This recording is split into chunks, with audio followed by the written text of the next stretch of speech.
We're back. There's been a few delays. Minor here and there. Yeah. It's What's been? well, see, I don't know if everybody understands fully that, this isn't our full-time job. You sure? I thought that's all we did. I mean, as much as we're getting paid for it, I'm thinking about it. Well, I'm trying to. I don't know. You said April something was our last one. This is season 3, episode 36 of the We Rock podcast. Welcome. We've had a little bit going on. I mean, of course, I talked previously about my dad and stuff like that, and we've been still dealing with. How is he doing now? Man, pretty good.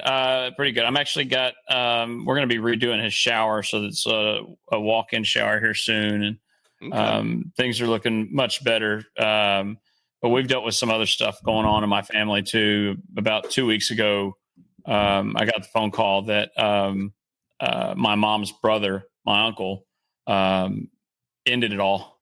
So we dealt with some of that, and just a lot going on. Travel, trying to figure stuff out. So we got some travel plans for the summer. Of course, summer's right here. It is a phenomenal weekend. It's kind of one of those bittersweet weekends here in Aggieland. It's not just Mother's Day, but here in Aggieland, it is graduation weekend. So what that means is we are inundated with people. You're not going out. You're not going out anywhere, are you? Heck no. Heck no. We won't be going out anywhere. I'm not sure what we're going to eat tonight. But so once that everybody has graduated, they will leave, and you will be able to go to restaurants again. Right. Tonight's one of those nights to where you look in the pantry and go, "What can we use?" Yeah. I think we can put venison and mac and cheese. It'll be all right. I haven't heard anything bad yet. Yeah, exactly. A little bit of Tony's in there, and we're good to go. You mean the seasoning, right? Yes. Yeah. Yeah. So we'll do, we'll figure it all out, But then tomorrow we're going to go to watch the second game. First game's tonight of the last homestand for the Aggie baseball team. And that was what Emily wanted for Mother's Day. So that's what we're doing. We're going to go tomorrow. I couldn't think of a better Mother's Day. No. So it'll be a good time. Park, yep. Hot dog, beer. I'm gonna get her one of those big beer bats. It's like this tall. But you said she doesn't drink, right? Well, I mean, I'm gonna get her the beer bat. I'm gonna drink the beer. Okay, all right. Just be sure. That's a classic husband gift, honey. Look what I got you. Yeah. I'm gonna use this real quick. Man, it's been a lot going on around here, just trying to get stuff buttoned up and taken care of. And man, I don't know about you, but we are dang near flooded out where I'm at. Oh, dude, it's was it since Friday? So 1 week, and not even. I'm not going to sit here and go, 7 days. No, like it stopped raining on Wednesday. Oh, wow. And it started raining last Friday, 10 inches. Gee. So that's close. We've had a little bit more than that here. And of course, we're right off of the Red River here, and we're just watching it swell further and further out of its banks. I heard the border got a little wider between you and Oklahoma. It did.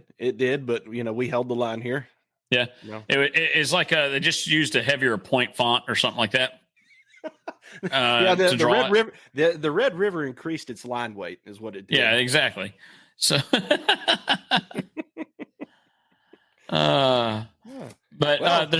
there's nothing really going on in the monument world as of late, is there?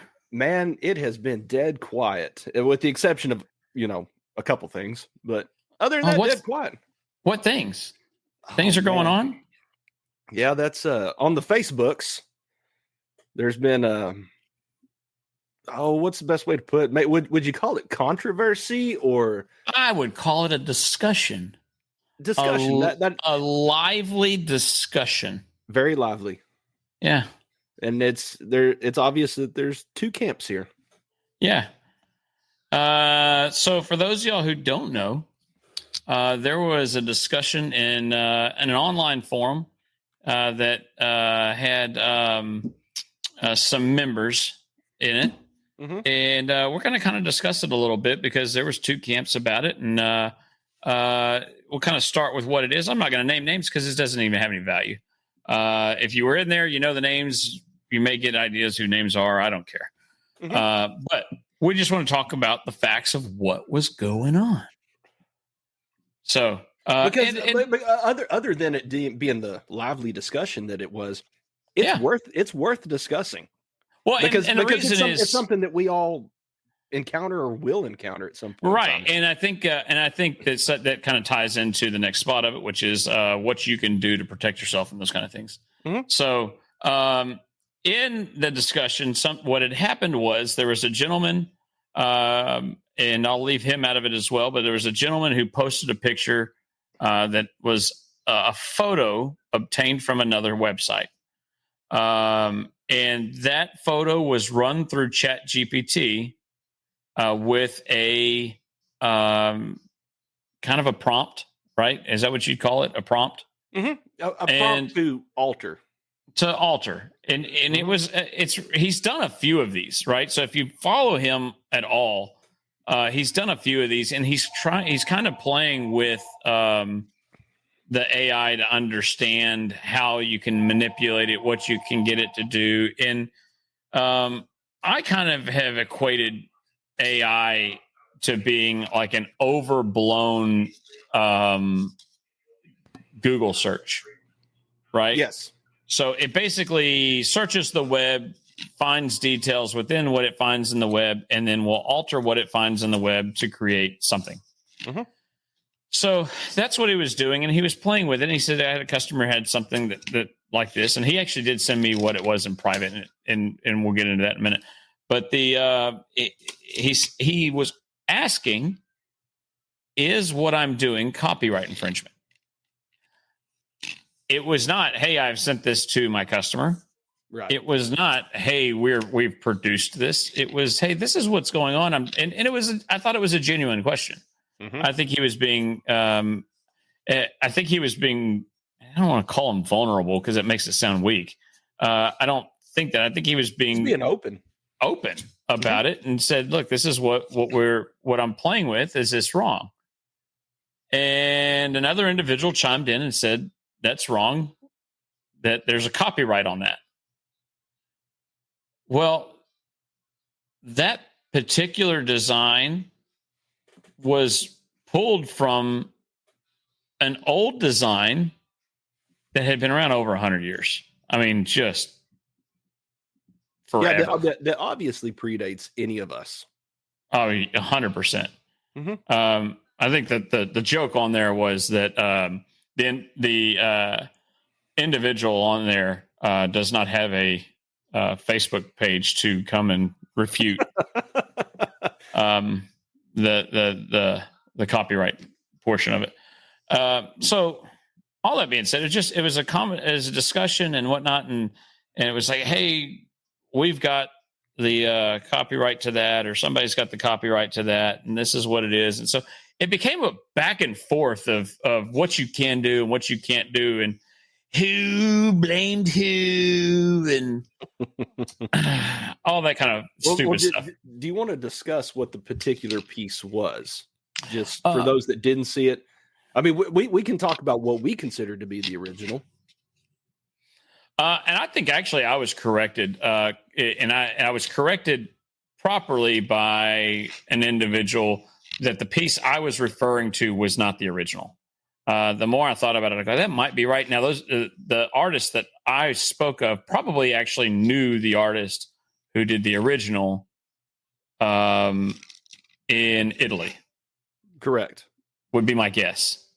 And whether they worked together, knew each other, who knows? They're so close. They would have had to have. One of them would have had to see the other.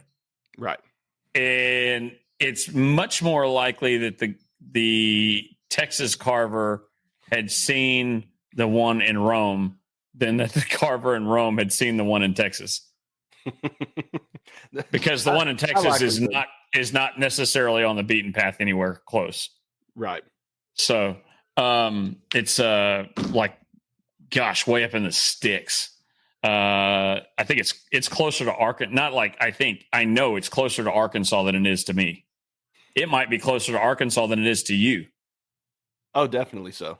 So, anyways, it's so it's like I can understand the thing, but a ripoff of a ripoff, and I don't like even using the term ripoff because things get adjusted and changed and whatnot, and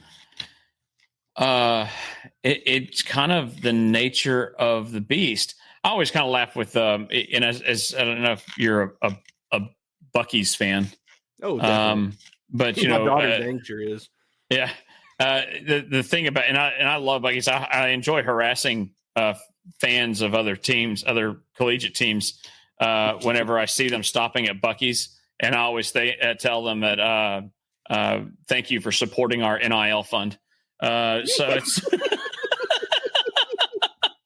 because Arch Applin, who's the owner of Buc-ee's, is class of '81 at Texas A&M, and just donated the largest private donation to the university to date to build a full-on college for hospitality. And I'm understanding that the joke has been for a while that Auburn was the first SEC school with a Buc-ee's like in their town. Mm-hmm. What they don't realize is A&M's getting a Buc-ee's on campus. Like, it won't be the largest Buc-ee's, it will be the smallest Buc-ee's, but it will be a Buc-ee's nonetheless on campus. That's awesome. So I'm hoping that we get Beaver Nuggets in Kyle Field. That would be phenomenal for me. But and I'd love at the end of every quarter, fresh brisket on the board. Well, of course, other things going on in the news. Of course, there's a new pope, and yep. To our Catholic brothers and sisters out there, we're happy to hear. Yeah. But I did see a meme on Facebook that showed a Buc-ee's with the smokestack sticking out of it. They had white smoke coming out. It said white smoke coming from the chimney at Buc-ee's means brisket on the board. So all that to say, with Buc-ee's, they've been suing a lot of other gas stations that have been popping up with similar logos. Yes. And really it's copyright. And I don't know if it's copyright infringement, trademark infringement. Truthfully, I think what the deal is while Arch Applin has stupid amount of money and he's trying to protect his IP, what they're doing is putting those people in a lawsuit so tough that you've got to financially decide if you're going down that road, right? Mm-hmm. Because it might be cheaper for you to rebrand stuff and settle than to go down and find out maybe you were right. And that's really kind of what he's doing. Some of them are pretty far off. There are some of them that are blatantly obvious, right? Where it's correct. It's not a beaver, but it's something that looks like a beaver. Chipmunk. Right. Mm-hmm. And they'll pop up all over the place. I've seen squirrels and other things, and it's not Buc-ee's, it's Bonnie's, or you know what I mean? It's like stupid things. I saw one that was a deer and they called it Buc-ee's but spelled different. It's like, come on, let's be real. But he's trying to protect his IP, and I understand that. So now this kind of discussion kind of had gone on where this individual had said, and he's done that this individual's done this before. And I don't necessarily, let me say this. I don't necessarily think that when this guy has said this stuff in the past that he's wrong, but I don't agree with his approach either. I'll agree with that. While you can be factually correct in what you're saying, is there validity in what you're doing to try to stop things, and does it actually impact you? I don't think it does. We're not going to talk about business practices or anything like that. I don't agree with the business practices, but I may not agree with your business practices either for that matter. We're that's all entitled to our opinion. Yeah. It doesn't mean that mine's the best way to do it either. No. So, so, but you know, the deal of it is that the statement is that that's theft, and it wasn't theft, and it wasn't infringement, and maybe it was misread. Can we say that because this individual maybe doesn't comment all that much, that maybe we don't know how to read the stuff? It's like reading a text and you don't, oh, they're pissed off. And it's like, no, they're not pissed off. They're just, it's hard to read. Maybe I'll try to give the benefit of the doubt. I don't even know if that's fair, but every individual within that company almost jumped in to make their piece heard. Mm-hmm. And that was where a lot of that came in. It was like this and this and this and this. And it became like, it was a quick rush to the front. Yeah, it became almost volatile. Mm-hmm. And all I said was, look, it's not the same thing. It's different. You can't sit there and say you own the original piece by adding a square to it. Correct. And you can't. That it doesn't work that way. And you can, if you go through the copyright office and you copyright something. Okay, because we have a few copyrights ourselves. And if you go copyright something, you can say, look, I'm not copyrighting this entire image. Like hypothetically, we'll talk, let's do it this way. The We Rock Podcast logo is similar to my company, one of my company logos. Mm-hmm. Well, it's also similar to many other podcast logos in the fact that it has a microphone in it. Sure. So the hammer and chisel are off one of the logos we use. I use the circle. The circle, the one I use was inspired by something I had seen in Banff from a brewery that I really liked, and I enjoyed it. So I took concepts from it and kind of made my logo follow that because it reminds me of good things and things I enjoyed in a good time. Right. So I really kind of liked it and adopted it. So with the We Rock Podcast logo, it's let's keep consistent and we'll do the same thing. So that was kind of where that stemmed from. Well, in the aspect of this, the original, what was shown originally had been adapted. Like the original drawing or the original artwork had been adapted to some extent, but you like enough that it's going to pass mustered for the U.S. Copyright Office, right? Right. But we all kind of know where it came from, right? Absolutely. You can clearly tell that it was inspired. Sure. If not dang near almost the same. And I have zero problem with that. None. I have zero problem with that. I have zero problem with altering it. I have zero problem with even you copywriting what your alteration is. But to come out and what was shown was even a bit different than what they claim the copyright to be. And you go like, whoa, you don't. It's like, I don't know. If somebody designs a sandblastable cardinal or... Yeah, there's only so many ways a cardinal can be posed, right, carved, however you want to put it. And so do you own that? And the same can be said for any figure. So if we want to go down this path, whether we're talking about statuary of just an individual or whether it be an angel, a dog, a cat, whatever,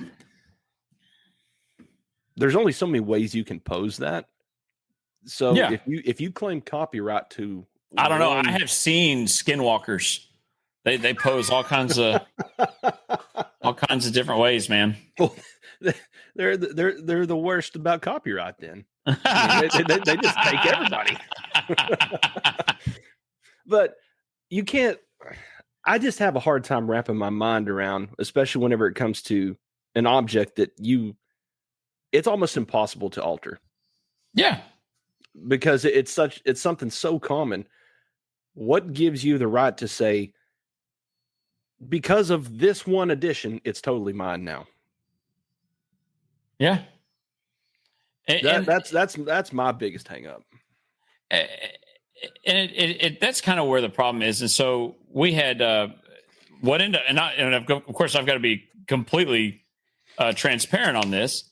The comment was made that I had taken one of their designs and copywrote it and changed it just enough or whatever, and had their design on my webpage. Well, my question is, was it their design? Because I can promise you it didn't come from their page. It's not where I saw it. Well, even if it was true, isn't that the pot calling the kettle? That was a little bit kind of where I was. I didn't technically go down that road. I was going to, but then everything got shut down. So the fun stopped. Yeah. So, but that was kind of the thing was I don't remember what supplier I had seen that from, but I'd seen that from someone. And I mean, correct me if I'm wrong. Don't be a yes man on it or whatever, but has that design not been within 15 different importers? I mean, it's certainly been on Alibaba and Stone Connect and every one of those other sites and emails you get from Chinese suppliers and whatever. If I was, of course, I'm sitting in my house right now, but if I was to be back in my shop and dig through the pile of books from different suppliers that we all have, give me 15 minutes, I'll find it. Yeah, and that's kind of the key. So I took it and I made some alterations to it. It changed the leaf style, made it more appropriate to our area. And the leaves that are here, put some bird's nests in it, adjusted the tree weight because I felt like the trunk needed to be larger. The way it sits pretty similar, but it's a different thing. It's a high bas relief. There's different texture on it for sure. But talking about your piece, the crux, I mean, not the crux of the argument, but one of the most blatant things to point out is it's a tree. Mm-hmm. I get it that there's different species of trees out there, but especially whenever we're talking about carvings and whatnot, especially in our line of work, a lot of trees look really damn similar. Mm-hmm. And claiming to own a tree, that's almost as egregious as Monsanto and Bayer Crop Science, that they literally own a patent on life. They own the patent to the cotton gene, the corn gene. It is almost impossible these days, and I speak from experience, coming from my former profession. It is impossible to grow anything these days without their name on it. And even if you were to have some seed that did not have their particular gene in it, if it cross-pollinates with theirs, they claim ownership to it. Yeah. So that's I have a deep-rooted problem with people claiming to own things that they have no business owning. Well, and even that's like we went ahead and a lot of our stuff we have been copywriting anyway, right? Just because it's more for protection in-house than it is anything else. And so we copywrote that one. And we own the copyright. So okay, all right, hang on. Before you go any further with that, because you have some that you've copywritten. I've got a few that I'm considering doing it to mine. But what is your reasoning for copywriting your images? And real quick, is it to protect your area, or is it to, if you see it on some competitor's website, an actual picture of the one that you set? Like what is the reason you've decided to copyright not images, but your designs? So I would say it's a couple fold. Yeah. If I see my direct photo of my direct stone, meaning that family name that we served and have a contract with on somebody else's website, it's to protect that, to be able to remove that. Because it gives you some legal weight to do it. Correct. It's a protection for the families we serve, right? They didn't do any business with that, and it can, not that it'll come back to harm them, but they don't necessarily need to find their name on somebody else's webpage. Right. But if that particular company was to reach out to you and say, hey, we saw this, or hey, a family showed us this picture, what's the approach then? I'll tell them you're welcome to it here. Let me give you the file for it. Mm-hmm. I've done that, I don't know, numerous times because I just don't care. There's no, man. Well, because let's say it's a family, not a family, but a monument company out of Michigan that reaches out to you. Hey, family, they were cruising websites. They saw this. They liked this. Mm-hmm. You weren't even going to get that sale to begin with. No. I can say with complete clarity that I've done it numerous times. Mm-hmm. I have given my designs to a shop out of Oklahoma City.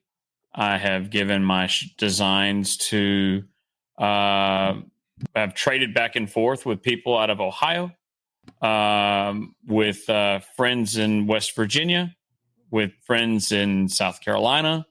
I've, all those kind of things. I've given up these designs to people because if they're able to help their family, then that's what needs to happen. I don't need to get lost in trying to make a couple bucks. No. Well, I mean, let's make the argument even more local. Look at what you and I have done with one another.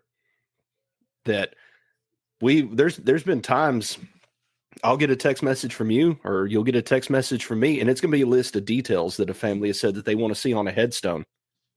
And we'll both make drawings and we'll send them to one another, and we let the families decide.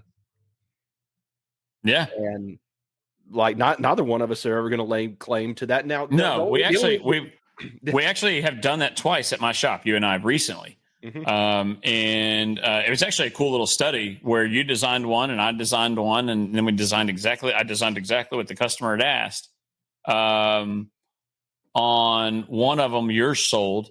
I think the other one we're still working on. Mm-hmm. But yeah, I mean, it just kind of that simple little trying to make it unique and right fit for the customer. Mm-hmm. Well, and the only thing that we have said to one another that is, if we take, like the one that I sent to you that your customer picked, mm-hmm. that if you enter in a design contest, if it wins, we both get credit. Mm-hmm. And that's fair. Yeah, I think it's fair.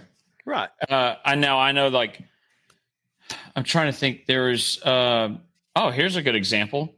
I think Salem has 3 or 4 of my designs that I had let them have. We did them before, won an award off of them. I let Salem have them, and they have produced a bunch of them. And actually, I joked with who's the new guy over there at Salem. When I saw him, I met him once. When I saw him at MonuCon, I said, "Man, I messed up on that." And he says, "What do you mean?" I said, "I made the wrong deal." He says, "What are you talking about?" I said, "I didn't think y'all were going to sell that many of them, and y'all sold so many. I should have said, I want give me a free one every time you sell X number of them." Was it the butterfly one? Yep, the butterfly. Yep. And so what? What I mean, what's it going to do? Mm-hmm. That particular, the original one, there's 2 of them. So there's the single butterfly, which is the original. And that one's in a cemetery that's so small that there'll never be another one in that cemetery. Mm-hmm. That'll be the only one, and that's the original. The second one is a double butterfly. And I don't know that somebody else will do it because it doesn't make a lot of sense unless the scenario is right. That was for 2 infants that were born pre-me that were twins. Yeah. One lived a day longer than the other. and or a couple days longer than the other. And so we did 2 butterflies on it, and they're flying off. And that's in a family cemetery on their ranch. So again, not something that's going to get replicated. That the likelihood of anybody ever seeing that again is rare. And my rule is this: is I won't replicate my own stuff within view of the original. I wholeheartedly agree with that. So because it's not right to the family. No, there should because we should be designing these individually for who they're for. Right. Because if you replicate one that goes 6 spaces over, where's the individualism in that anymore? Yeah. So, but no, I mean, the one that was brought up about mine, I have the copyright to, right? Yeah. And apparently it's different enough that the U.S. Copyright Office said it was fine. Mm-hmm. So, I would say you're standing on pretty firm ground. Right. Somebody come back and go, well, that's wrong or whatever. And, does it matter? Are we really are we really stomping on each other's toes here? Mm-hmm. I helped the family out. Did you have opportunity to help that family out? No. Right. And would it matter? What's the hang up? And maybe I'm lost to that. Maybe I'm naive to it. It seems as though I'm not in the minority on that one.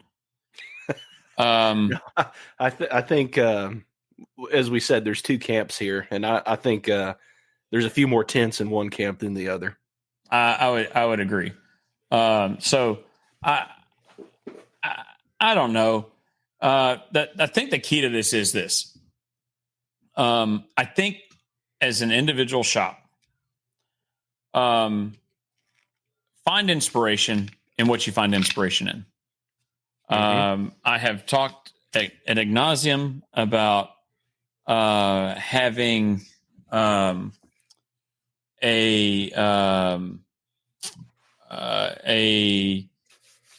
design or having some kind of I'm trying to think. I'm sorry. It's Friday. Yeah, it's Friday. There's somebody at my door as well. Your door at the shop or your house? Door at the shop. Oh. So no, but I think there's value in doing your own thing and doing your own thing separately from everybody else. I think changing things a little bit and making it your own, that's important. Oh, definitely. But, find your niche. Find what works for you. Yeah. And I'd say one good way to go about that is if you find another monument builder's work that you like, but you have different ideas about it. I'm not saying like directly start selling that work to the public, but spend time copying it in your own time, learning how to draw like that, because as you start going through that process, you're going to start finding your own ways to go about it. And then it won't be too far off of that you start to create your own from that. Right. It's it's important to be able to step out and do your own thing, but everything finds inspiration somewhere. Mm-hmm. Well, of course, you and I talked about this one earlier, but I can't even remember what it was, but I drew it up, and it was one of those that I just sat down, I started drawing, I'd make a copy of it, I'd move it over, I'd start changing this, and just kept bouncing it around until I finally landed on something. I'm like, this is an Austin original right here. I am happy about this. I love this. I'm pat on the back. Good job, old boy. And then you saw it and you're like, hey, that's cool. Look at this. And you showed me a picture of something that you had drawn years prior. And it was damn similar. Mm-hmm. And of course, then you could just hear the audible hiss of the air being let out of my balloon from there. I'm like, my gosh. But there were similarities to what I had drawn to yours, but there were things that I had done different. Yeah. And oh no, it was the one I drew up had the guitar with it. Yeah, the guitar cutout. Or it may be another one. No. It was it was the guitar that had the where it was freed from the die. Is that right? And then on the die of it, one of the things that really stuck out to you was the that rocked triangle that I had, and that's whenever you showed me that you had done that exact thing before. Yep. But it worked for what I was doing. And again, you know, I was thinking that, man, I'm the best. I have got this figured out. I mean, people are going to come to me now and say, how are you so great? But, you know, apparently not. And, but whenever you and I talked about it, I did things differently than you did. And you talked about how you liked the direction that I went with some things. Now, of course, that was completely accidental that I drew something similar to what you had done. Yeah. But you didn't sit there and try to browbeat me and say, you just copied me, dude. No. Now you may have joked about it and said you did, but I get the banter in it. But that's kind of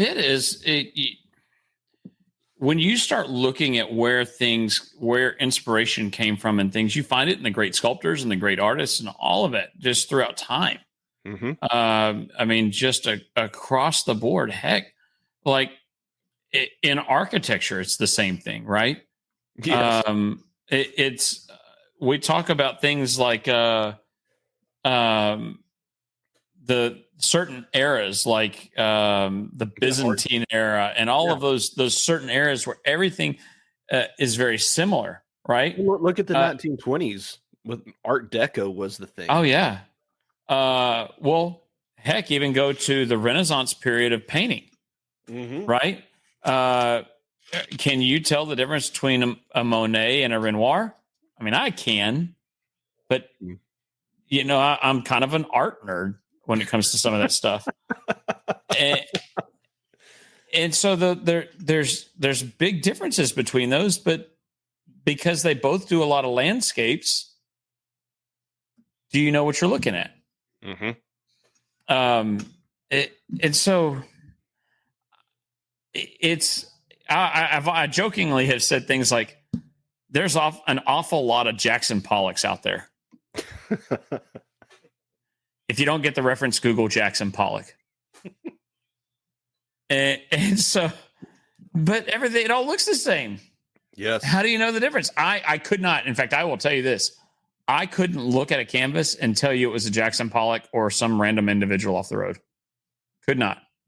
Oh, yeah. You couldn't tell the difference between a Jackson Pollock and the videos you see on Instagram and TikTok of people poking holes in the bottom of a paint bucket and let it swing over a canvas. Correct. And there's so many of the people doing that's a dime a dozen. Right? So the problem is with art. Yeah, the problem with art is it is what it is something that does collect emotion, and when you change things, there is enough things that can be parody, and there's enough things that can be similar. It's a really hard battle to try to fight and say this is the same thing. And obviously, you know, one of the great renowned artists, Picasso, he put it best that all art is theft. Yeah. You know, I think that everything is kind of an inspiration off of the other, off of something else. I mean, I don't know if you've noticed, but every one of the major manufacturers that makes trucks all have their beds in the backside. You know what I mean? All of the cargo area is behind the cab. They all have tailgates. And four wheels. Some have six. That's true. But, you know, one of the funny things to me... There's only so many ways you can skin this cat, bake this cake, whatever reference you want to use, whatever analogy. What's funny about this to me is like lately, I've caught myself going, there's an awful lot of Bentleys I'm seeing lately. I'm seeing a crap ton of these small Bentleys driving around. No. You know what they are? They're Hyundai Genesis. Yes. The logo is super similar, and the cars look very similar. Yes. You know? Or but don't get me wrong, the Genesis, after I learned about them, apparently it's a very nice car. Very nice. Yeah. Like, it's not a Bentley. Hyundai. No, it's not a Bentley, but they're very nice. Mm-hmm. I think maybe it's another Hyundai. It's like the Santa Fe. There's an SUV that uses the same taillight pattern as a Ford Mustang, and I've noticed that. Oh yes, no, I think it is the Santa Fe. And funny thing is I actually drove one last week. Whenever I had to put my wife's car in the shop, that was the loaner. Yeah, it was your wife's favorite car.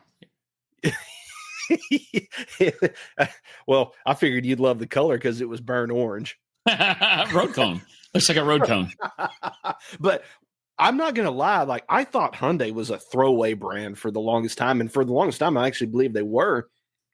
But whenever I drove that thing back out to my house to drop it off for my wife so I can get my pickup and come back to town, I'll be danged if that wasn't a nice car on the inside. Yeah. I mean, suede headliner, awesome dash layout. And of course, everything's screens now.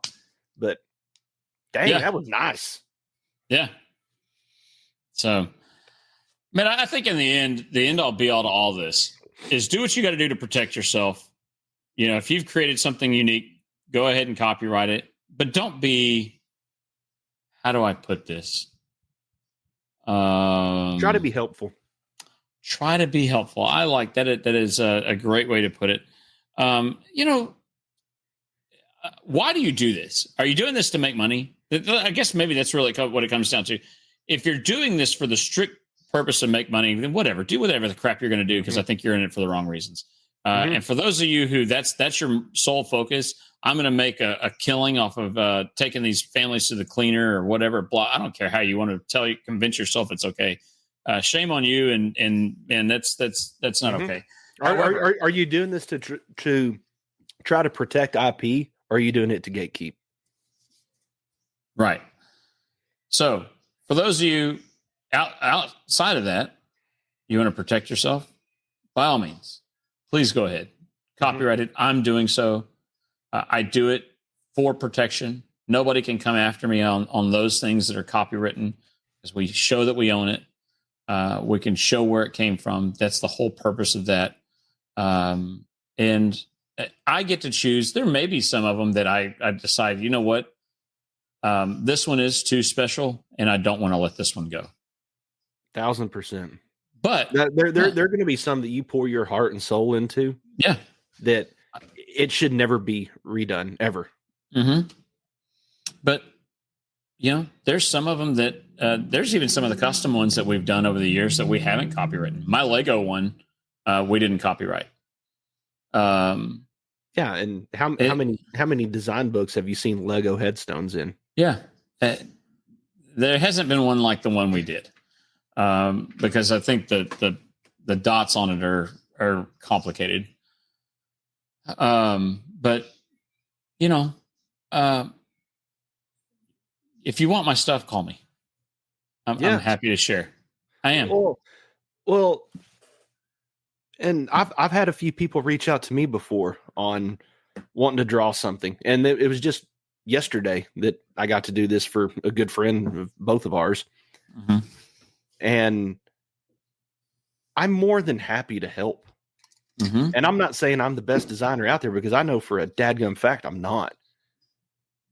I just have a decent idea of what I'm doing. And anytime that I can lend a hand to another monument builder that helps them get exactly what that family's looking for, because in the end, that's what all it's about, is it's serving these families that come to us and put the trust in us to get the job done. Yeah. And that's something that we do not need to forget. No. But I am more than happy to share my designs. I'm more than willing to spend some of my own time helping others. Yeah. Yeah. Because if all we want to do is sit here and silo ourselves in to where the communication breaks down between shop to shop, I see it as a detriment to our industry. I don't see how you grow from that, because at the end of the day, there's only so many ways we can do this. Because whether it be the particular shapes we're talking about, the artwork that we're talking about, this is all stuff that has existed way before us. This is generations handed down to us, that we're taking the things that have been handed to us and we're running with it. Oh yeah. And now our mission should be to constantly improve upon what we've been handed. But don't sit there and pretend like you're the end all be all and that you own it all. Yeah. And look, maybe my understanding of that individual is wrong. Could very well be. You know, maybe I'm misunderstanding the whole thing. If that's the case, I'm sorry, but that's not how it came off, and that's not how it read, and that wasn't the impression that was given. The way I understood it was, don't do that. You can't do that. It's like, you know, give a little hand. Heck, like you and I, we have the long-standing agreement that if I need to absolutely use one of your designs or vice versa, the price is buy me a drink at the next convention. Yep. Because it's cheaper. It's cheaper for me whenever I've got to buy you a drink than when you got to buy me one, though. Oh, I got to step up my game now. Well, yes, because I don't drink cheap stuff. I mean, you know, I'm thrifty. Your Coors Latte is quite affordable. Hey, don't hate on it. You know, mountain water. Yeah. Colorado Kool-Aid. It is. No, which, I mean, of course, you know, I guess to be a little more deep with it, I drink it because there was a time that, you know, my ancestors at one point in time, meaning my grandparents, they did not have access to Coors Light in Texas. I was like, were they in Georgia? No. They were in Texas.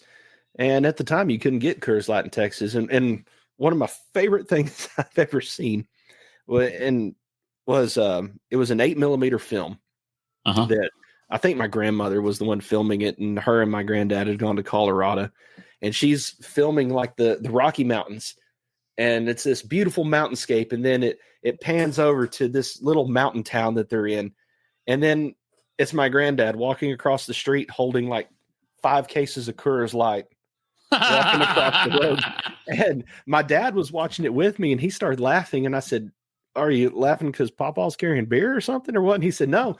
At the time, anytime anybody said that they were going to be going to Colorado, everybody would say, 'Hey, bring me back a case of Coors.'" And so that's what he was doing. He was buying cases of Coors to bring back. And of course, technically you couldn't bring them back down. So technically my granddad was a bootlegger. I mean, that was probably before Jerry Reed. So there was no eastbound and down, loaded up and trucking. No, he didn't have the Bandit and Snowman running front door for him on that job. Hey, yeah, but there must have been a little Enos and a big Enos back home trying to.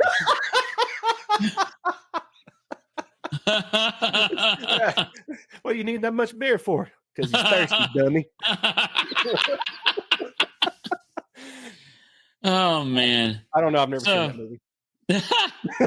But no, look, end all be all the whole conversation. Protect yourselves. Do what's right. Do what's right by your families that you're serving. I think it's good to reach out to people and get permission. Some people are not going to give you permission. Some people are going to be just what they are about it. And teach their own, I guess. But I would encourage you, if you've got a customer that likes a design that they've seen elsewhere, you need to make it your own anyway. Yes. You will not improve. You're not a Kinko's. No, and you will not improve as a designer if you do not do things to take those designs and make them your own anyhow. Exactly. You will not, and all you're doing is copying that design and giving it's not special to the family anymore. Take that design, and use it as a starting spot to do something unique for the family. Take the elements, do something with it, make it better. Always make it better. Which is the main reason why in my shop, I don't have books that people look through. We only have our own stuff and books. Yeah. But I found that whenever I had design books, whenever I first got started, people wanted to pick just from that. And I get it. Some people say, well, that's what the customer wanted. Well, no, that's all the customer saw. They don't know. I mean, look, they don't know that there's other options until somebody has walked them through that. In my house, and I don't know, did you build your house? You buy your house? Build mine. You built it. Okay. So in my house, we built our house as well. And the home builder is a very good friend of mine. On either side of the range, there are spice drawers that are built into the cabinets. And so it's like a corbel, right? And I have done that. And you pull it out, it's on slides, and you got all that. And so you can put all your spices on either side of it. They're right there in reach. The trash can's in a trash can drawer, so you pull it out of the cabinet. That kind of stuff. You know what I didn't know? I didn't know that was an option until my builder explained it to me. Oh, you know what I mean? Wow! So you've hit the nail squarely on the head. That is kind of the key to all this. You don't know that you can do that until somebody's taught you. Mm-hmm. Well, because John Q. Public that comes walking through our doors, they've only seen what they've seen in the cemetery or what they've done a quick Google search on, and they think that there is option A, B, or C. Yep. And it's not until we get to sit down and actually have a discussion with them that a design starts to blossom from that discussion. Yeah. So, but on that note, I think we'll kind of wrap that up. How's you got big weekend solo, huh? Yeah, big weekend solo. My wife and daughter and my mom are currently down in Galveston at the moment for my daughter. The beautiful brown waters that is. They did. No, they are there, and they did go to the beach today. Why? So for the first time, they could say that they dipped their feet in the Gulf of America. Hey, you need to see if they're selling Gulf of America shirts. I told them, I said, if there is any down there, please bring me something. I'm a large. I will text my wife right now and tell her that if there is in June, it's yours. In San Antonio, by the way. That's as a matter. As before we close, don't forget Southern Monument Builders conference. Man, things are dialing up quick. I know it's everybody's kind of going last minute. Sounds like the rooms are filling out fast. Yes. Over the last week, we've gotten a lot of people who have registered, and we have a great vendor turnout. Yes, and don't feel like because rooms are booked up full that you can't. There's great rooms next door. There's great rooms. They're not full. There's still spaces, but there's great places to stay within walking distance of that. Within our room block, right? Oh yeah, just the room block. That's not even. Yeah. There's going to be more rooms in the hotel, right? So, but yeah, no, come stay. This is going to be a great show. New guys, if you're new, come check it out. We want to teach you guys things and get you connected with people that can help you. We want you to be able to have those connections for when you're having questions. You're not, what are you going to do? Look, when I started, I was very fortunate to have known about these conventions and was very fortunate to have the wisdom of people who had done this for many years to be able to connect with and ask those questions.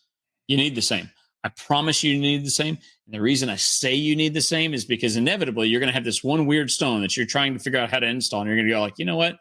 I think so-and-so did that once before. I wonder how they did that. I need to ask and see what their solution is, or how would you go about this, or whatever. You need to have those phone numbers in your phone. Yep. But you know what's you know who's not going to answer? Those people, if you try to randomly call them and you haven't met them. Yep. And my story is exactly the same. It was becoming a member of SMBA that put me on the path that I'm definitely on today. And if it wasn't for having the phone numbers of these people that I've got to meet and got to actually know, I don't think I would be where I'm at today. I honestly, truly believe that. Yeah. It's been people like you, Perry, John Scott, and gosh, numerous others. If it wasn't for them, especially whenever I was getting my start, it would have been a lot rougher trying to figure out a lot of this on my own. Oh, I do have a question for you. Yeah. Because I had a guy come in today and he's wanting to, it's going to be a pretty neat headstone when it's done. But one thing that he asked, 20%. there we go. If you just trying to take advantage of people is what you're doing. but all kidding aside, he asked me, he said, could you put a piece of slate in the back of a headstone because he wants to turn it into a chalkboard? Now, okay. All right, here. Go ahead. My first thought is, no, I don't want to put a piece of slate in it. Okay. Because it's going to be black. Uh-huh. What if I just frost the entire back of the headstone? There's an easier solution. Okay. I agree with not putting the piece of slate in it. Okay. What I don't like about the piece of slate is formed in layers. That's exactly my hang up with it. Right. So what you'll end up having happen over time is one, either it's going to let go from the epoxy and that layer will stay on. But as you get water in it and it freezes, it will delaminate and come apart. Yes. So the do a honed finish. A honed finish. Okay. A honed finish. Because if you steal it or frost it, even lightly frost it, it's going to have too much texture, right? And it won't feel like a blackboard. It'll whiten up too much. Hone it. Perfect. That's what we're going to do. Yeah. See, and you can hone sections. It's just a pain in the butt. Right. See, proof positive right here. Have your connections. Yeah. You can even try bluing it, but I don't know if you have the ability to blue there, or it's not that difficult. Yeah. So try a sample. Take a tile and blue half the tile and see what happens. I'll do that. Yeah. I've got stacks of tile. Yeah. Because then at that point in time, what you could do is then if you're able to blue it, then you're able to make that chalk section into whatever shape you want because you're going to do it with stencil. Right. You can guide it wherever you want it to go. Ooh. Yep. Ooh, that gives me some ideas. So, yeah. And people, feel free to steal the hell out of this idea. I can't own that idea. That idea, the credit for that goes to none other than Ed Anderson. Oh, really? Yeah. Awesome. So that's that, man. He was the king on that, and he wanted me to try it, and I just have not gotten around and found the right situation for it yet. Yep. Now this one will be a honed finish, or like I'll try some samples in my shop, and what I'll do is I'll take tiles and I'll blue one, or I may blue half of one and then hone the rest, and then have some chalk there, and then whenever that family comes back, let them actually write on it and see what they prefer. Yep. So now that's a great way to go about it. Yeah. Well, we all learned something today. On that note. Yeah. On that marvelous, wonderful note. Yeah. We'll catch you on the flip side. Have a good one.